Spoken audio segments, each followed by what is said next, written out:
এখন টাকাটা উদ্ধারের জন্য আমি বুদল চেয়ারম্যান আতিক ভাইয়ের কাছে আমার করুণ অনুরোধ যে ইমনের কাছে যে আমি 37,000 টাকা পাই, এই টাকাটা যে কোনো উপায়ে আমার উদ্ধার করে দিব।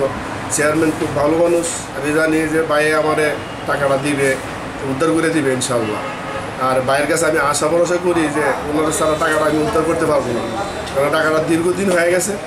এখন ভাইয়ের কাছে আমার পুরনো অনুরোধ, টাকাটা আমারে যে কোনো উপায়ে টাকাটা আমারে উদ্ধার করে দিবেন। আমার থেকে মাল নিছে ইমন এসে, ইমনে 37,000, এক দাগে পাবো, 8 দাগে পাবো 7,000, বাকিটা দেম দিচ্ছি করতেছে আজকে প্রায় 2 বছর ধরে। আমার দোকান আসে না, ফোন দিলে ফোন ধরে না, এটা নিয়ে অনেক করছি। লাস্ট পর্যন্ত ওনার ফোন বন্ধ করে নিয়েছে, ওনারা বিচারে পায় না।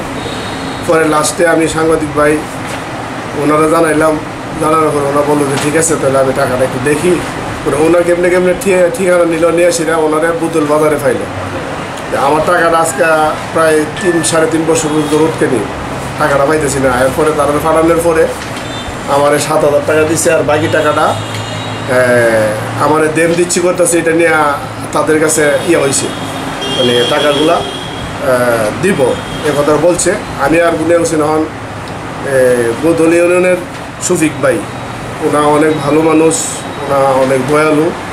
ও চেয়ারম্যানের কাছে আমার প্রার্থনা এটাই যে আমি এতদিন পর্যন্ত আমার টাকাটা ফেরে রয়েছে, এখন আপনি যদি আমাদের টাকাটা যদি উদ্ধার করে দেন তাহলে হয়তো আমরা টাকাটা পাবো।